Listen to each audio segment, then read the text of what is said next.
So thank you all for joining us, especially early. I'm sure there's going to be more people walking in, but I really appreciate everybody coming. Love seeing you all here, and I'm absolutely honored to be here with the man, Tito from Macho. The honor's all mine.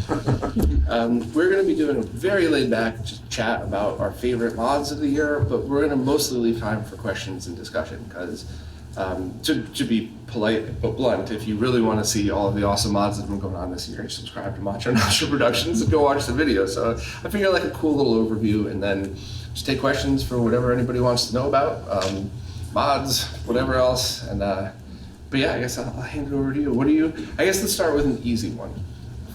From just a personal point of view, what's your favorite mod that's been out? When I say this year, I guess we could count from last Retro World Expo till now. Sure.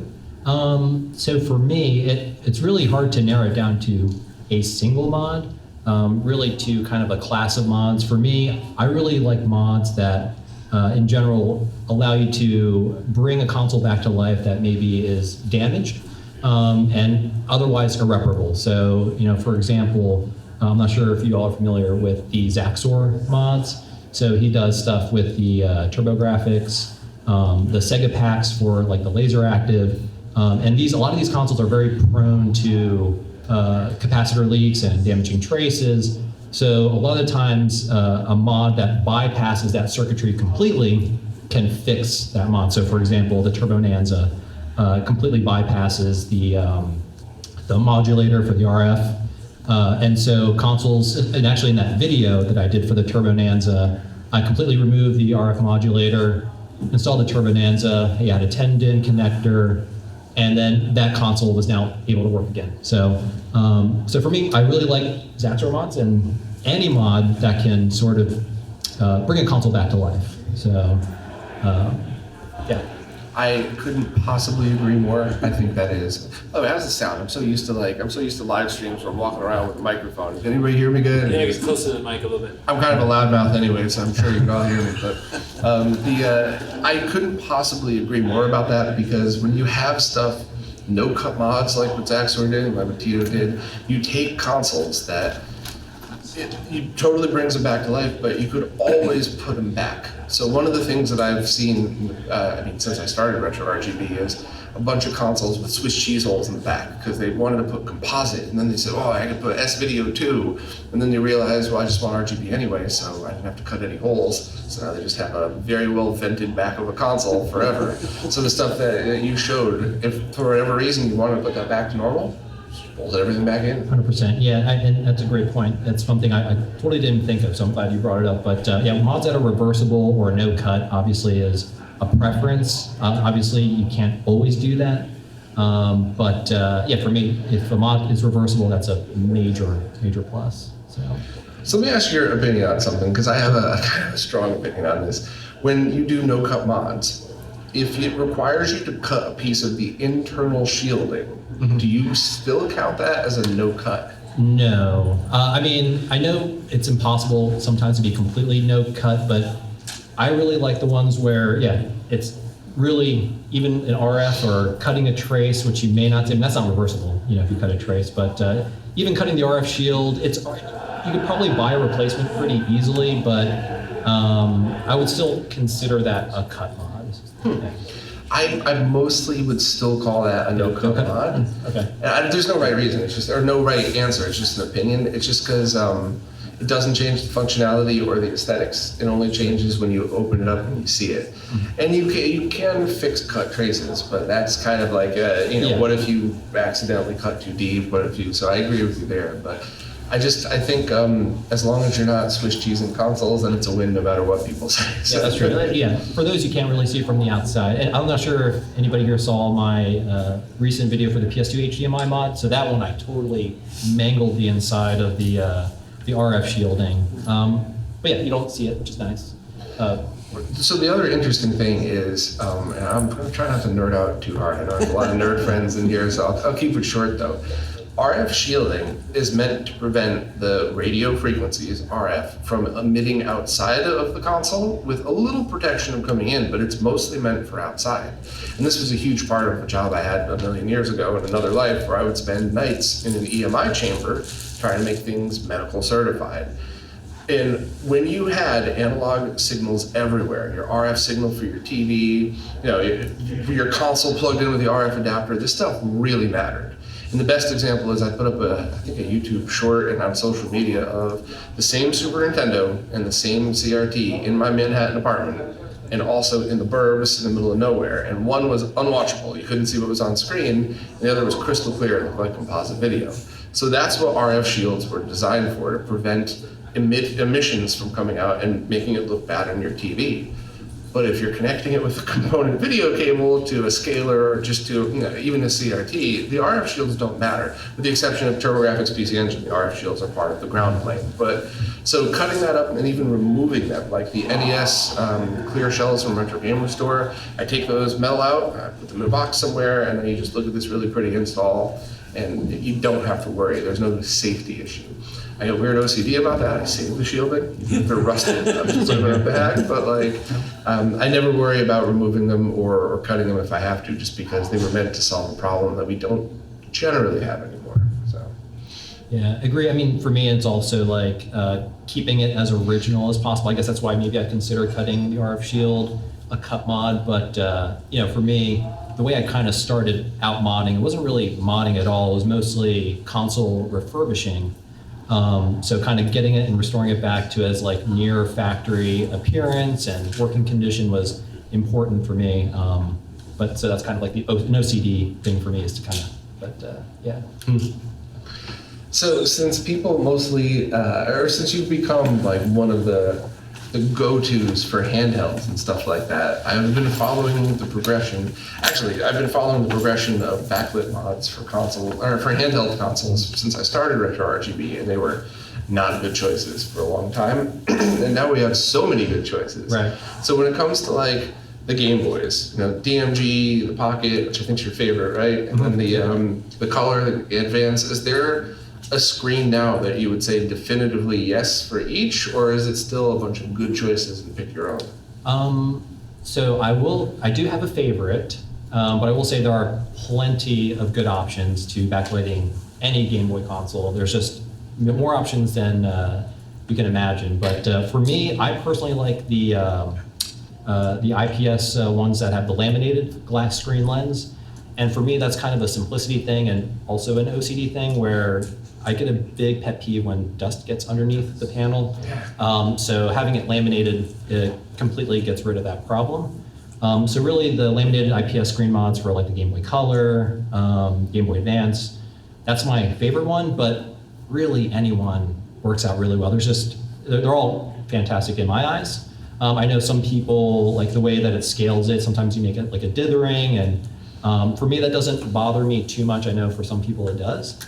But yeah, so I think they're all good options. I think there's an option for everybody in terms of price and kind of what it looks like. But for me, my favorite ones are the laminated IPS kits. And the alignment on those. And the alignment is perfect. You don't have to worry about that. And there's like a small screen gap. How many times have you picked up somebody's console and gone like this? Yep, more than I can count. Yeah, that's a good one. Yeah. Are there options for all of the Game Boys that are laminated now, or is it only GBA? So as far as I know, the Game Boy Color was the first one. So there's a Game Boy Color option, there's a Game Boy Advance option. The Game Boy Pocket, I do not believe has a laminated solution. The DMG also, I believe, does not have, at least to my knowledge. I feel like a new screen mod comes out every week, so it's kind of hard to keep up. But I do think it's only the Color and the Advance right now that has it. And for the DMG, is there anybody still doing the biverted backlit mods, or is that really just so out of date? Because I liked how it looked. I like how it looked. Actually, that was probably one of the earliest mods that I've done, with the DMG bivert and then a LED backlit panel. And I did that for the Game Boy Pocket as well. For anybody that's not sure what that is, because that's kind of outdated but still awesome, would you explain what that is, the biverted backlit thing? I will explain it as best as I can, so what happens is, the bivert, I believe, switches the pixel, so you have the black and then kind of black to white, and then you reverse the polarizer so that it flips it back to what you're normally supposed to see, and it basically gives you a much better contrast, so a kind of a clearer image is why people did it originally, and then you could backlight it and It would look better than if you were to non-bivert the screen. But yeah, if that makes sense. How do you go about doing that? So there's a special chip. You have to lift a couple pins on the LCD and then you put this chip on it, and I guess the chip somehow reverses the polarity of the pixels. And then you reverse the polarizer on the screen to kind of flip it back. But yeah, there's a little bit of soldering required for that. And you have to lift some pins for it. It wasn't one of those things where if you didn't backlight it, reversing it like that you couldn't really see it. So that's Right. why they weren't from the factory like that. Correct. So it's not like Nintendo made a mistake on the 40 million handhelds they sold. You have to backlight it, and I still don't understand why they didn't figure out a way to backlight it back in the day. Yeah. Well, we had the Game Boy Light, but we never got that in the US, but yeah. How many of well, I don't want to say older folk, I don't want to get beat up, but how many of the folk my age remember the magnifying thing that snapped on the top with the light to it? And the other, yeah, so now you're at 8 batteries instead of 4. The combo with the speakers on top of that. Yes. I've never seen a one thing doing Absolutely. Like case this big. That's funny. So yeah, I always just liked the way that looked because it was true to the original look, which wasn't great, didn't age the best, but you get the real look of it, but you could actually see it. That's right. Yeah. I don't know. What do you got? I have a bunch of other questions I want to ask you, but I also don't want to hog it. I mean, I guess for some of the other mods, I'm sure you guys know, I really love the HDMI mods. So those to me are fantastic. You can just plug it straight into your HD television because most of us probably don't have CRTs to plug these into. So having the convenience of just plugging your console directly into an AV receiver or a television, an HD television, I really like those mods a lot. For the most part, a lot of those, I believe, are no cut except for the Dreamcast. But there's also those amazing Dreamcast replacement shells. True, that's right. So yeah, you could keep your original. Yours hasn't yellowed. That's right, yeah. And then replace it with, we're getting a lot of aftermarket options, which is really, really nice for some of these older consoles. So that's a good segue to an aside here. So one of the questions that I get all the time is why would you HDMI mod a console versus plug in a cable? Isn't plugging in a cable perfectly good? Which, yes, it is. You don't need to HDMI mod anything.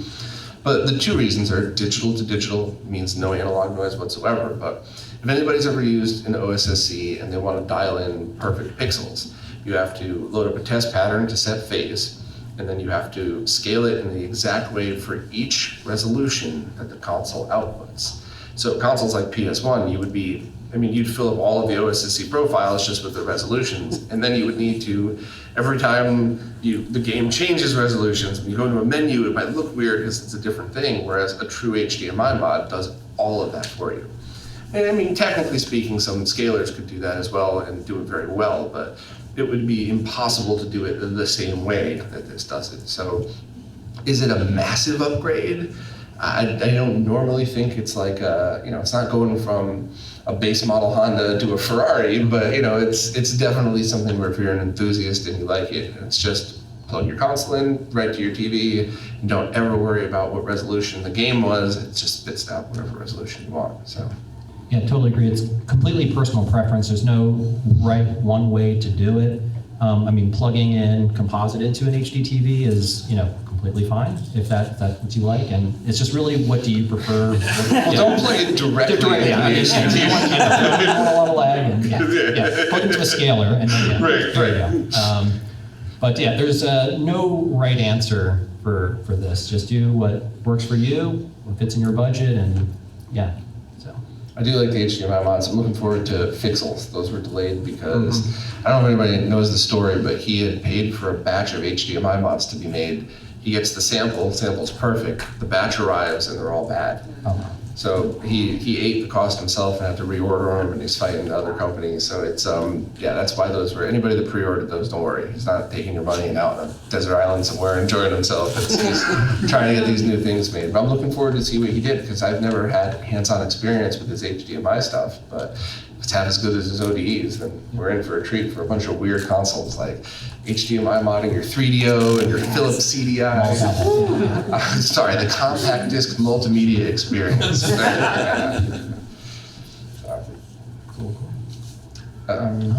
You were going somewhere else with HDMI mods before I cut you off to nerd out about pixels and stuff. Yeah, I mean, I think I said most of what I wanted to. For me, it's mostly a convenience thing. Plus, I really like just the blocky pixel, the way it looks on a digital screen. And for most part, those HDMI mods do that for me. And but yeah, that's all I really want to say about that. Any mod that came out,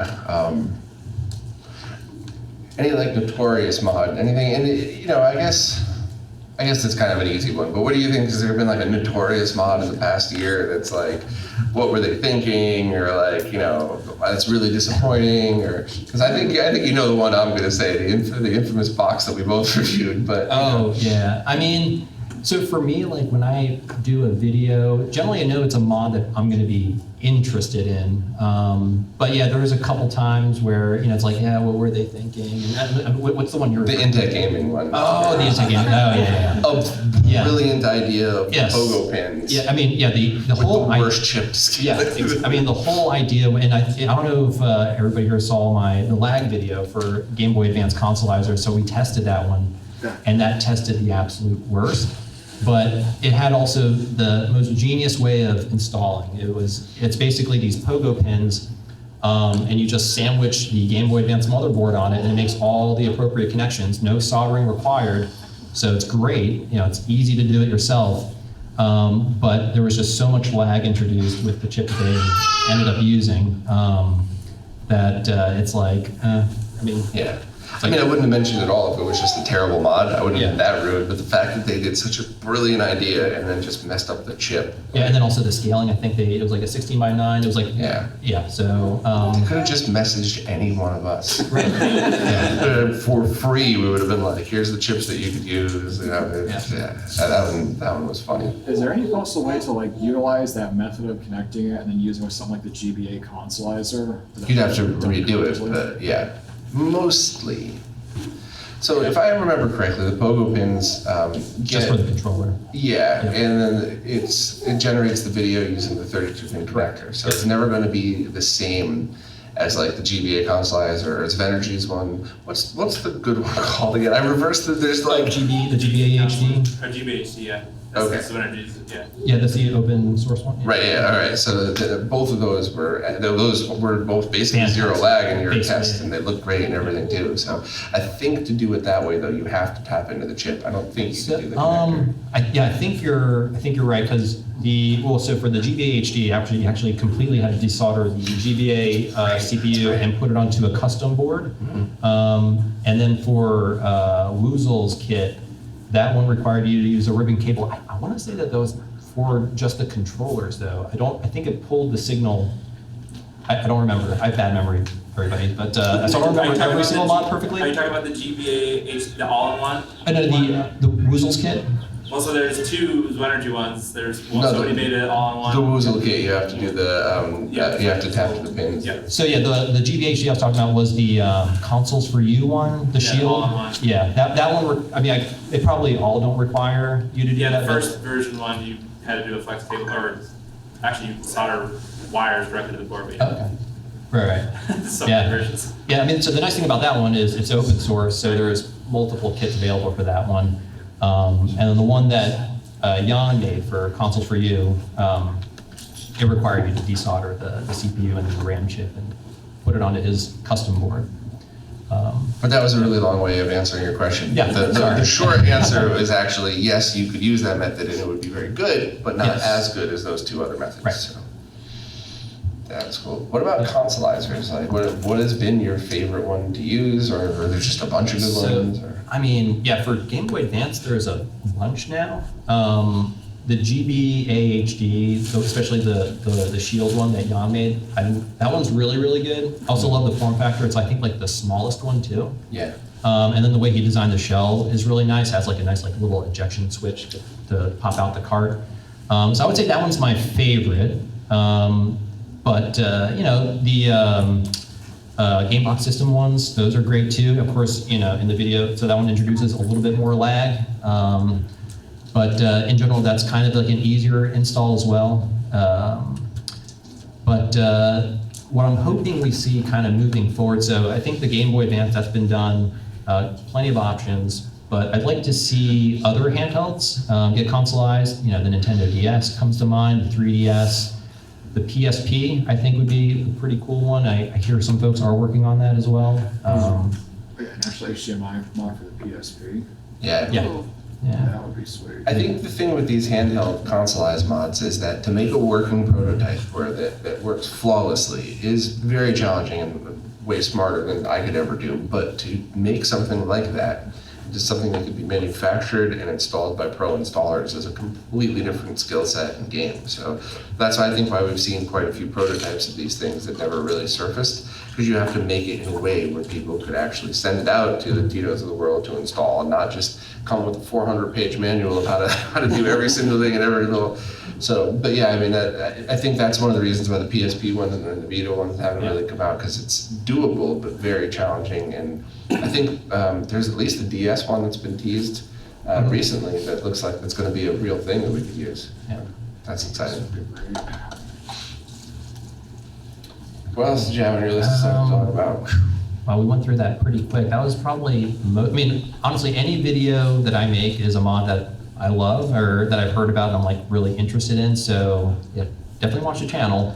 But you know, I guess some of the other ones that stick out aren't really mods, but more project type videos that I've done. So the GameCube Nano comes to mind as a very interesting project. Whether or not how practical something like that is another question entirely. The Red Herring 32's Tiny Tendo is another, again, very cool project. Again, a very difficult mod to pull off, but I think it's just such a cool thing that, you know, you have people out there doing incredible things with these consoles, and whether or not they're practical or not really doesn't factor into their decision making. It's just like, you know, we're doing these mods because we can, and I think that's really, really awesome. So, Yeah, agreed. yeah. But yeah, I mean, so that's like all the mods I came up with for this. So What, and this will be my last question, and then we'll open it up to all of you, but has there been something that you wanted to do a video on that you just haven't been able to either get the hardware, or just maybe it's on your list and you haven't had time to yet? I mean, I know there's probably like a million things, but like is there like a big one that you're like, oh, I wish I could have gotten this or that? So I always tell folks I wish there was two of me so I could make like 2 videos a week, because there's so many mods that are out there, and I have like a huge backlog that I wish I could, you know, do them all, but I can't. As far as one that I can't do, there's not really one. I mean, if there's a mod that I really want to do, I mean, I'll put the effort and make the video on it. But like I said, there's a lot of kind of other modifications that I have all the parts for. I don't have the time to do them. So really, for me, it's a time thing. So, because, you know, for me, it's like I want to release a quality video, and I want to make sure people understand how to do the mods and understand a little bit about their features. And I could kind of like cut back on quality a little bit and maybe just do a tutorial and do more. But as far as the mods, I mean, there's none that I guess, I have like all the parts for a lot of them. I just don't have the time is the one. Gotcha. Yeah. All right, we're gonna, I guess, just open it up for questions. If you see me looking at my phone, I'm not secretly texting Voltar or anything. I just want to make sure I don't go over the time and keep it all in things. So, all right, first question. Can you just name some of the back projects that you have that you don't have time for right now? Yeah, so for example, there's a really, really cool, it's called the I think it's called the Retro Pi. So there's a guy named Stoned Edge. It's a Raspberry Pi handheld that's modeled after the Switch Lite.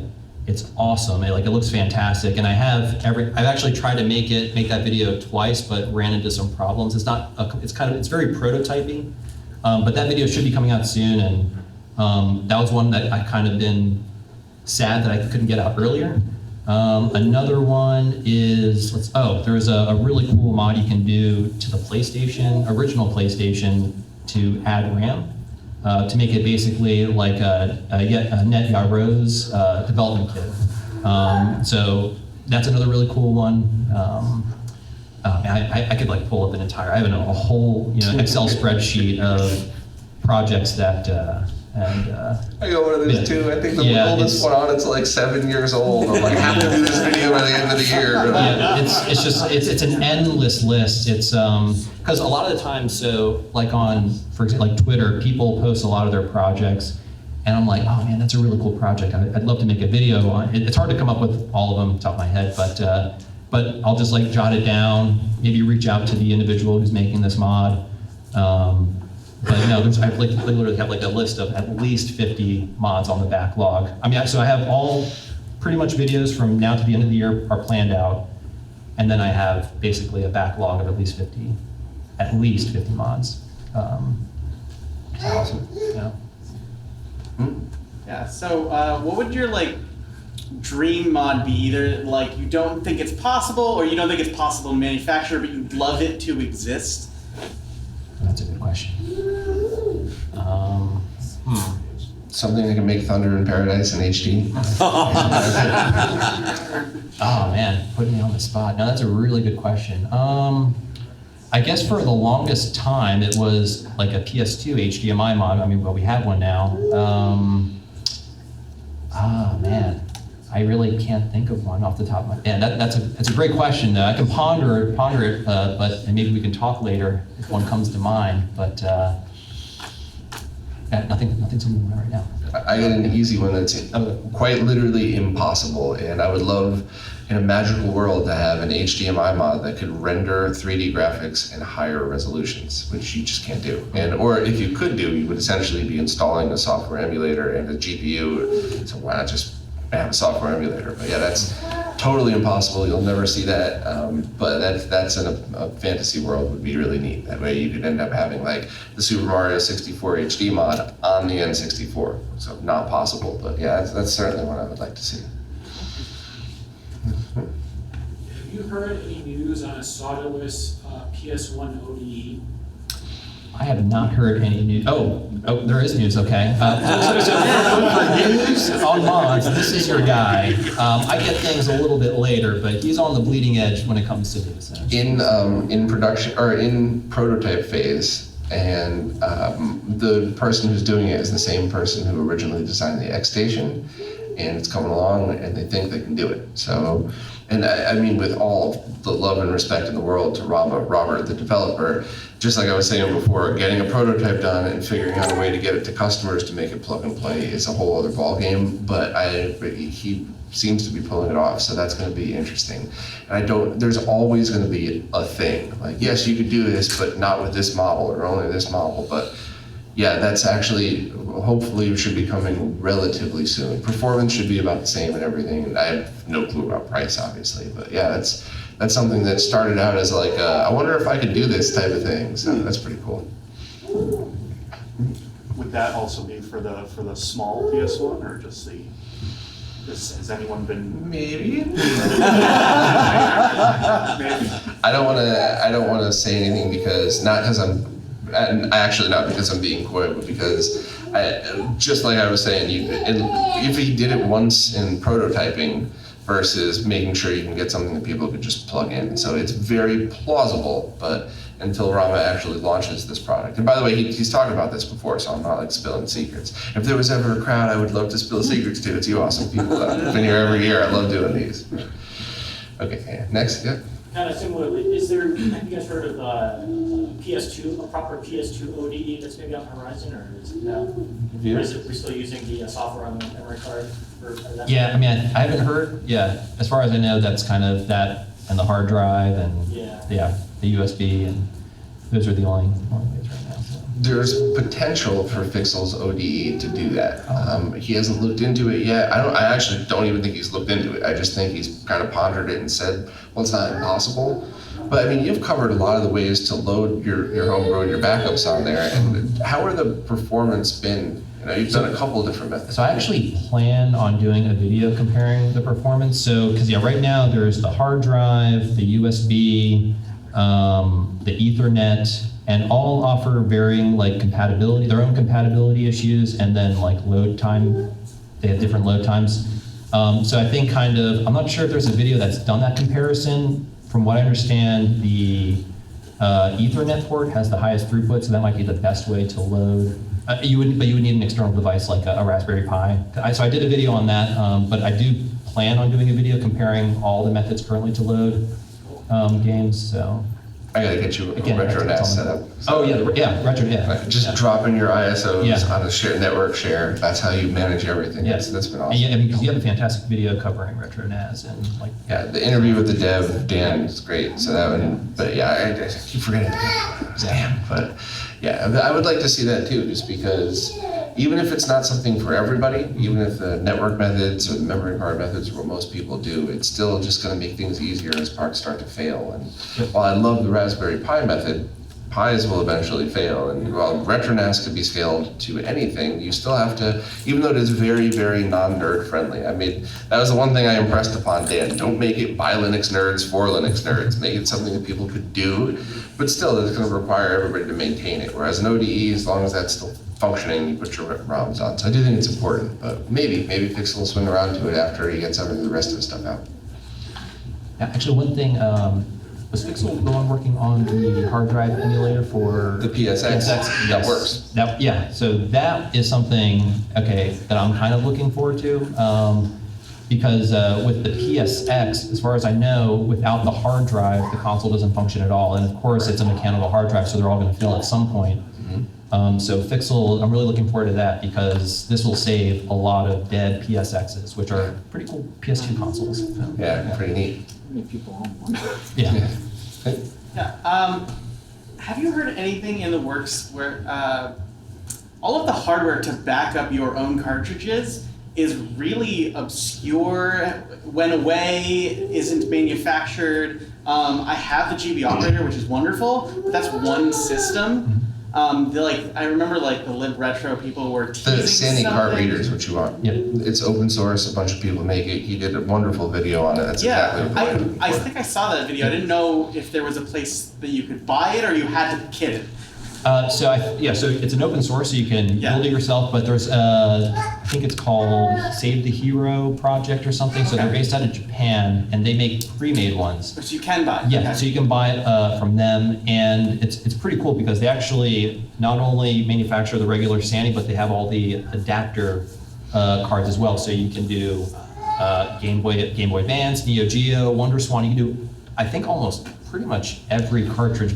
I'm not going to say everyone, but most of them with a single solution. Awesome. So That it's I did a video on it a while ago, and I planned on doing an update because they did update the Sandy main module, and then also the guy actually sent me all the additions, so it'd be cool to test out each one. And you can save them all to a single SD card, which is really, really nice. So. Awesome. Just think that Lonzo's Retro Shop also sells the Sony. You can actually just buy a kit.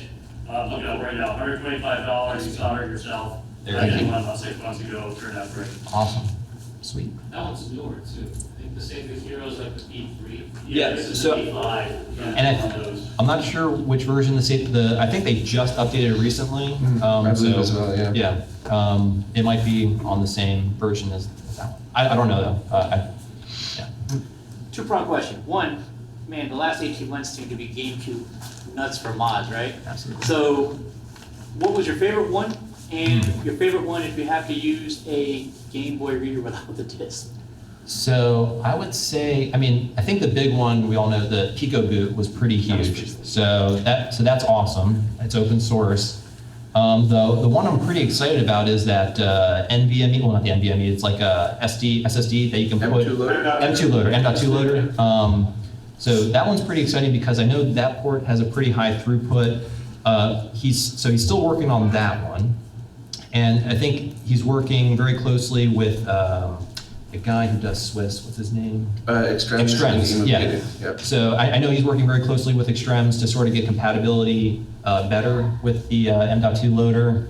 So that's going to be very exciting because, you have a dead drive, you can just pop that on the bottom, and you should still be able to use your Game Boy Advance reader on the bottom because he uses the SP1 port, I believe, and then the Game Boy Advance one plugs into that other auxiliary port on the bottom. So. And have you seen the new one being teased? The new optical drive emulator that lets you keep the original Yes. disk drive too?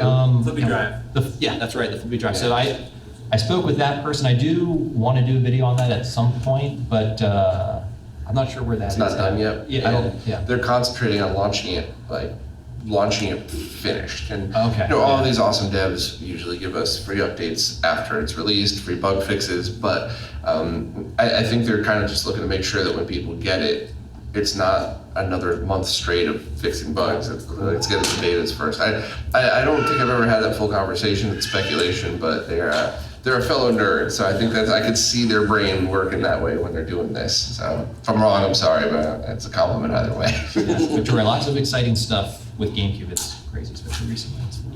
Yeah. Have you actually, on the topic of GameCube, have you used any of like the Smash Pack mods where it's in-game software mods that let you change a lot of the features and stuff?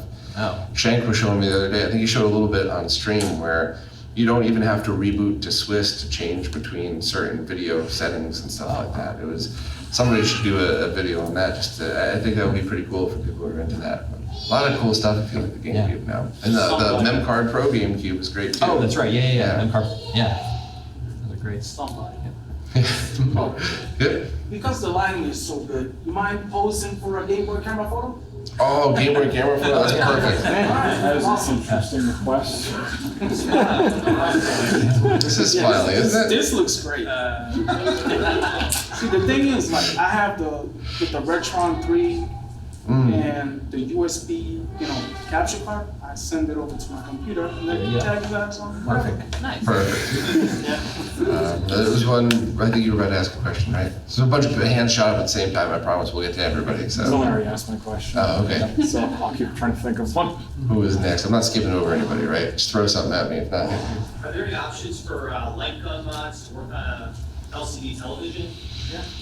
Have you tested those? No, I mean, I know, I feel like there is some, I mean, There's a bunch, yeah. but Oh, there. I have not personally tried any. So there's nothing that's, I would say, and this is just opinion, right? So, but I don't think there's anything that's perfect yet. I did a stream with Lou a while back doing the GunCon 3 on a flat panel, and it worked, but it didn't feel exactly the same. And I don't know if that's like my subconscious knowing that it's not the same, or if I was kind of feeling something. But other people who had kind of done videos on that also said they felt a little bit of latency, a little bit of, not enough to make it not a fun experience, but there were other people that echoed my statement, so I'm not completely crazy. But there is one that I've never tried that I've always wanted to, is the Gun for IR by JB. Yeah. And he offered to send me a prototype a while back, and I was like, no, get a product out. I want to pimp your product for you. And so I don't know where that's at, but that one seemed really neat. But all of them are always going to need sensors, and they may or may not work on original hardware depending. But we should have more Mr. options coming up, but that's a good one because light gun games were always so much fun, and whether they're the duck hunts that you spend 5 minutes playing, or whether they're virtual cop where you want to sit there for 40 minutes shooting stuff, they're pretty fun, and I kind of miss those. Yep. How much success have you had modding some of the mini consoles that manufacturers are making, like the PS1 Mini or the Super? So, I've actually personally never modified any of the mini consoles. When it comes to like software stuff, I kind of shy away from that. I'm mostly kind of a hardware guy, but I know there's like a lot of people doing great stuff with adding more ROMs onto those systems, and I haven't really delved deep into that, so I don't have too much experience with it, unfortunately. For me personally, it was a cost and time versus results. So the time that you could spend, soldering on more storage to like SNES Classic and adding games, and you have a very beautiful interface with terrible scanline filters and 3 frames of lag, 2 or 3 frames of lag. All the time and money you would have spent on that, you could basically get a Mister at that point. If you're just looking for HDMI out and none of the bells and whistles. So that's just preference. I'm not shaming anybody who modded their SNES Classic. I love how they look. I like the menus, but for me, I just never bothered because I was like, why am I going to drop $100-something and a couple hours of my time to get something that I could probably just spend a little more money to go the distance and get something better. But that's just preference. There's no, if you've bought it yours, I'm sure it's awesome. Sorry, speaking of Mr., so I'm sure you know about this new upcoming Mars FPGA. So for the current cores that are available on Mister, do you think that they would transfer over, carry over to the PGA, or would they all have to be kind of reprogrammed from the ground up? So full transparency, I saw that pop up when I was finishing the Tink 4K video and preparing for getting ready for here. And I reached out to the team and was like, hi, I'm Bob from RetroRGB. Can I ask questions about your... And we kind of talked very briefly. And I was like, I didn't cover your product on the podcast last week because I don't want to rush through it. There's no pre-orders, so I don't want to like rush to get something done. So can I ask a whole bunch of questions about this? And then I'll do a proper post. And they said, absolutely, contact me next week. But that is one of the questions I asked, was like, is this something that people are gonna have to rewrite every single core for? And they said a little bit, not really. It's kind of like like the Mystex. I don't know if you happen to hear about that project. And I did an interview with the creator, Hans. It's in that vein where it's not, it's meant to embrace everything that was out there, not just trying to be a completely new thing. So my guess is that it would just take people who made the cores to port them over, but I don't think this is going to be something where you ditch what you currently have for it. I think it's just going to be another pretty cool option. So kind of like, I was about to say something that I realized I don't know enough about it yet. I don't want to get the wrong info, but I'm excited for all of these things, and I'll try to get like all the info out and hopefully try to get a prototype or some kind of demo by the end of the year. So the end of the year thing is me speculating. It could be out tomorrow, it could be out in 2026, I got no clue, but I promise I'm on it, and I wish I had more time to do something before I got here, so. Yep. So kind of like two questions. So being that we're gonna see FPGAs are becoming more powerful, more complicated, can run more, then we're gonna start seeing maybe analog level pricing. FPGAs, they're probably going to be pretty expensive. I think that's the problem that people have with analog, is that, while, they take time to ship and they do deliver, but they're also pretty pricey. So that's the first question. What do you think? I respectfully don't really agree with that, because if you put it into perspective, like you could get a Retron 5 emulation console for $200, or you can get like an analog console that plays original cartridges properly for $200 plus premium shipping, whatever that might be. It would be $80 wherever you live. So that part I do agree with, but so I actually do think you get a lot, especially for something like the Pocket, being able to play all that stuff. I do think that's a fair value for your dollar. It's fair to say that they're expensive. I don't think that I would call them overpriced, but the price of everything went through the roof. Projects that were $120 4 years ago are now $220. So I think everything's just going to get more expensive. I don't think somebody's going to swing around with a $100 FPGA, but that was one of the goals of Mystex, is Hans wanted choices. He wanted somebody to be able to say, okay, I'm going to create a platform that's $99, but maybe it only outputs 480p. Maybe it can only play 1/3 of the cores that Mister does, but if those are the cores that you want and you're only using the CRT, then spend your $99. So I just think having choices is where we're going to have, I think that's what's going to make people happy. So the people that want to spend a gazillion dollars on the greatest thing can, but the thing that just works would probably still be better than some of the other solutions out there, like those awful HDMI clone consoles. Second question you had, though? So for these handheld consoles that are coming out, even the DS1, do you think it would work without the touchscreen aspect? That's a big part of the games. Even something like the PS Vita TV, certain games just don't run well with it. The ones that need a touchscreen, and that's Sony made and Sony qualified. And True. What do you think? Yeah, I agree. That's going to be interesting to see what the actual devs do. Maybe they'll use like a controller, like a like a PS4 controller, which has like a little touch pad on it, as a way to kind of use the touch screen, kind of. But yeah, I have no idea exactly how, or maybe it's just going to be like an analog stick and just a little cursor. But yeah, I have no idea. It'd be interesting to see what some of the folks do. Yeah, that was one thing I always thought of as well. And even, like, let's just hypothetically say, and I'm not being coy, like, let's just say somebody appears with a 3DS consolizer and sets it so that you could use a 3D TV. So cool, right? The three of us left that still enjoy those can put on our active shutter glasses. And so what are you going to do now? You're watching the top screen in 3D, and where every time you look down, are you gonna like look underneath your glasses? Like, there's so many use cases that would make it very hard to do that with or without 3D. So you have that was a great question, and I don't know. I think this is one of those like throw it to the wolves and see how people solve the problem type of things. So, yeah. Are you, with the inevitability, I guess, of like HDMI mod, all the things, are you looking forward to having like a whole HDMI switch stack instead of analog? I guess that's for both of you. You start out with this one. So for me, It's like no analog input, basically. yeah, I mean, that would kind of be like and this is me personally, I mean, that kind of is like a dream, right? To have everything HDMI out, you can put it all into one single AV receiver, and so for me, I would like that. I understand that's not going to be for everybody. It can get expensive to do all the mods, but it's preference. I think you can get just as, or very good looking with analog signal, so it's personal preference. But for me, I mean, that's kind of my dream setup, but Bob might have a different view on that.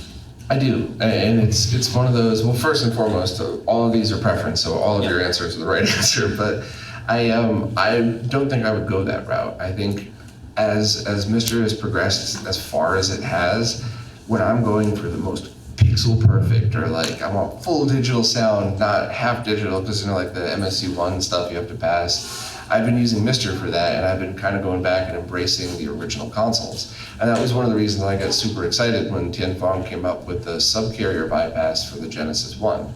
So it takes something that's covered in horrible jail bars and interference and makes it look fine. Not nearly as good as a full bypass, but you keep composite video. So it basically fixes a Sega mistake, but you still retain full functionality.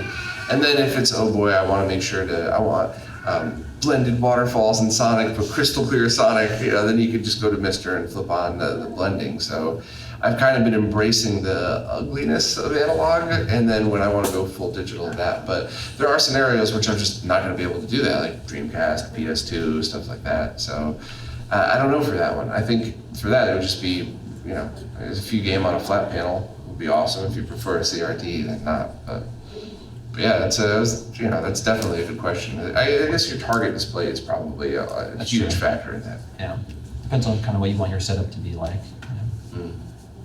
Yep. One last thing. Do you guys have any experience with like the inside of a Game Boy printer? Like, does it have room for modding with a battery pack or something? So I have a Game Boy printer. I have not modified it, nor have I opened it. So I'm not too familiar with the inside. And really, I just used it for, I did a video on the Game Boy camera. And, but yeah, I mean, it's a cool little thing, but yeah, I have really no experience with opening it up and modifying it. All right, I was just wondering, because, my friend Jonathan might want to modify mine. So I was hoping if you guys knew anything about it. I've never even used one. Yeah. Sorry. It always looked neat, but anybody else? There's so much. Oh, yeah. Yeah, a quick one. I think it's having more pressure with the Xbox 360 store shutting down next year. Do you know of or foresee any mods for or REs for the 360 coming out? I mean, Doesn't Harvey have a pretty healthy homebrew scene and launcher scene? I'm not too familiar with the 360 platform, but I feel like, since it has like a hard drive, it might be easy to do some software modding.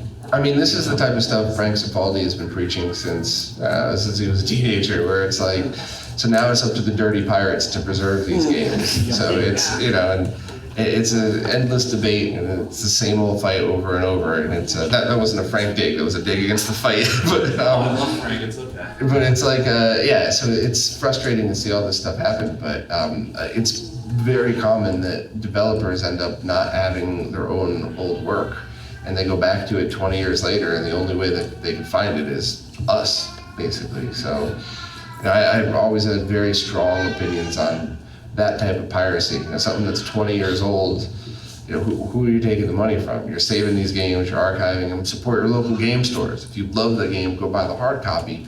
But what if there's no hard copy? So keep that stuff alive is, in my opinion, more important than worrying about it. So yeah, we'll, hopefully we could all solve that problem by just being dirty pirates for old stuff. Don't steal from new devs. We gotta support them if we want them to keep making new stuff. So, that was a question. Well, what's your thought on Snack and, your kind of take on like the whole HDMI dongle thing? Seems like you have like a love-hate relationship with Snack. Is it just the dongle itself, or is it the protocols a waste because USB is good enough? So that's a fair question, and that's something that, that's one of the many times where if I'll make a snide comment, and if you don't know the whole story, it's very easily to take out of context. So Snack is a very brilliant idea that takes some of the extra pins on the FPGA on the DE10 Nano to allow direct access. But every pin on that FPGA chip is not accessible. It's a dev board that's meant to just be kind of a general purpose device. So the really smart Mr. Devs figured out, okay, well, I got these extra pins left, so let's have instant access to the chip. And that's what allows for light guns, that's what allows for the all of the different connections that you have. So the Snack protocol itself is awesome. One of the limitations doing it that way is I don't think the team was able to get OSD access, so I think you guys still have to use a remote or something like that. But I think it's awesome when you need it. So light guns, yes, there's no real other way around that. But I think when Snack first came out, we were all still trying to make all this stuff work. And then you got Pork, the Mr. Add-ons latency, that database changed the game. Because now we have hard verifiable numbers of what's a good fast controller. So you want to use original controllers, get the MacGyver adapters, averaging 1 millisecond, not a frame, a millisecond, which is just too slow for light guns, but no pro player in the world will ever tell the difference. And then you also could find wired USB controllers that are about a millisecond. And then they have these awesome new wireless stuff that's half a frame or less, which is, for most people, you could envision it as zero. And pro players, depending on the game. So when I was kind of, whenever you hear me poo-pooing Snack, it's not because I don't like the way they did it. I don't think that your gaming setup should look like an octopus science project. So that was the wise-ass crack I was making. But I think Snack's accomplished stuff that just opened doors for very cool things, but your average user doesn't need it. So why not just get a MacGyver adapter? Why not get one of the USB controllers that's super fast? And you could still access the OSD and all of that stuff. So yeah, my apologies if it ever came out sounding like I didn't like Snack. I think it's awesome. It's just not what people need most of the time. But when you need it, the problem is completely solved for single light gun games and stuff like that. And I've even played with prototypes. It's been like 4 years, so if I'm outing somebody now, oops. But there was even a prototype of the SMS 3D glasses running through a Snack port, only on CRTs, of course. So you could plug in your original 3D glasses, same with the Famicom one, and that worked That worked equally as terrible as the original. So it's one of those things. But I mean, I love the experience of that. And that's one of those things where composite on a CRT through the my guest cores too. And I'm sure if they would have swung back around, it's a fun experience. But that would never be possible if the devs didn't figure out how to tap those pins exactly. So, did I miss anything? I got that one. Good. Okay. Good. So basically, we established that this past year for console lines is going to be a year of the gaming, right? It's not just so much attention. So I would say within the next year, what would you like to see be a console that gets an analog console or handheld? What would you like to see, or what you expect to see? Other than the CDI, okay. I guess I'd like to see, like more PlayStation 2, because honestly, that's like one of my favorite consoles, and I think it, obviously being like the most popular 6th generation console, it's kind of been in the background for a while, but now we're starting to see more mods come out. So hopefully, things like an ODE. I think they just released the Mem Card Pro, I think, for that's now compatible with the PS2. So I'm hoping to see more kind of energy go over there, but also for some of the handheld consoleizing kits. We've already seen a ton of Game Boy Advance. Let's see some other handhelds get some attention. So that's kind of. What I would like to see, I genuinely don't know if this is possible, so I might end up looking like a complete moron saying this, but I would love to see the PS2 HDMI mod work in conjunction with maybe something like the memcard. It will work in conjunction with the memcard Pro, and GSM. So if you boot with the soft mod in it, I would love to be able to see that automatically set certain games to 480p, so you don't have to go to many different menus. Which, I mean, you could definitely do that by hand, but I would love some more automation. And since that has the Wi-Fi chip in it, I would love to also see that connect to a database, maybe a community-based one that says, okay, well, this game never works in 480p. This game is perfect, but in 4:3. This one go 480p 69, and that way you get true rendering into higher. And there's always, I'm sure there's gonna be use cases where if you render higher, you get lower frame rates and stuff like that. But I would love to see that, and I'd love to see a community effort around it. But once again, I don't know if that's possible. So if I sound like an idiot, you all could point and laugh later on when we see the comments from the video come up. Yep. Recently I canceled my deposit for Arcuda, the guys in Australia. Mm. I was curious if you heard from those, because it was taking forever. I put deposit down for that 4:3 last run LG panel they were talking about, and I just threw in the towel. Have you heard from those guys at all? So once again, like full transparency, when I first borrowed that one to do it, they reached out to me and they were super cool. Thanks for showing it, thanks for being honest about it. They sent me that other one, which is now at Brooklyn Arcade, and it's about to be installed in a whole neat setup. And we were going a lot of back and forth, and they were having a really hard time getting the panels, but they thought that they were gonna get everything settled. I think the last time I talked to them was 6 months ago, and I don't, no beef, I'm not mad at them, I hope they're not mad at me, but I think they were just busy getting it happen, so I have zero info past 6 months ago, but they were super enthusiastic, and they had new products they wanted to talk about, and they were like, stay tuned, I'll let you know when the product's out, we'll do another stream, so I've heard nothing, but I really hope that they're able to get back on track, because, it's still an LCD monitor, right? You still get motion blur, but the price versus what it could do, that could be not for everyone, but for many people, that could have been a great fit. So I hope they swing back around to that. We've got like 5 minutes, I guess, because we want to give maybe a little less because we want to give the next people time. So last couple of questions. Do you think developer the user or consumer friendly handheld mods for systems, where there would be kits that could be purchased that would be within the realm of humans able to put together? So no solid. Yeah, I mean that's kind of a goal, I think, for a lot of these devs when they make these kits, is to make it more and more accessible.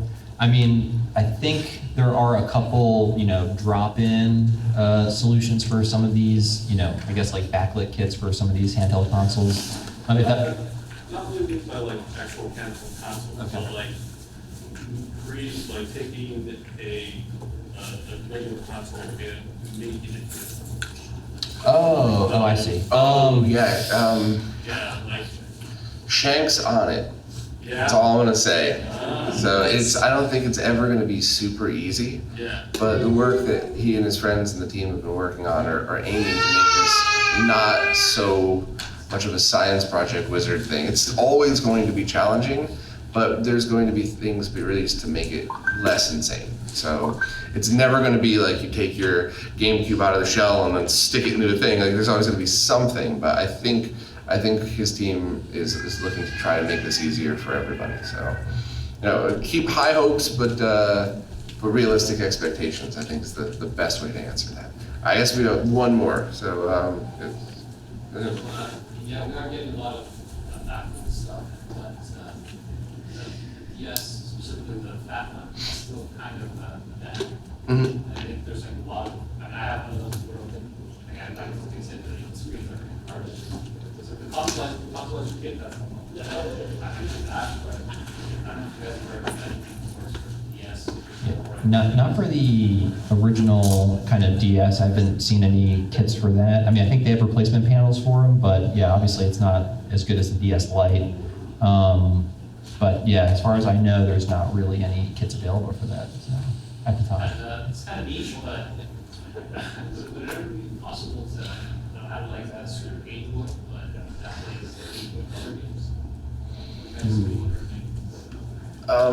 It's theoretically possible, but it would have to be fully re-engineered, and then you could just use the Game Boy player instead. So it was one of those things that we theorized about, but everybody was kind of like, why would you put that much effort into it when we could do this? So hopefully some crazy nerd's going to come up with a way to do that, but it's just a lot of effort. So There's a dev tool that did that for 64. It was Micro. Oh, yeah. right, yeah, but not the original Super Game Yeah. Boy. There's no, because my original question was, well, what if you just pulled the CPU off and put a Game Boy Color CPU on? And my very smart friends just laughed at me like, come on, Bob, stick to writing articles, let us do the real work. All right, well, thank you all so much. This was absolutely awesome. I'm so excited to have the that we have.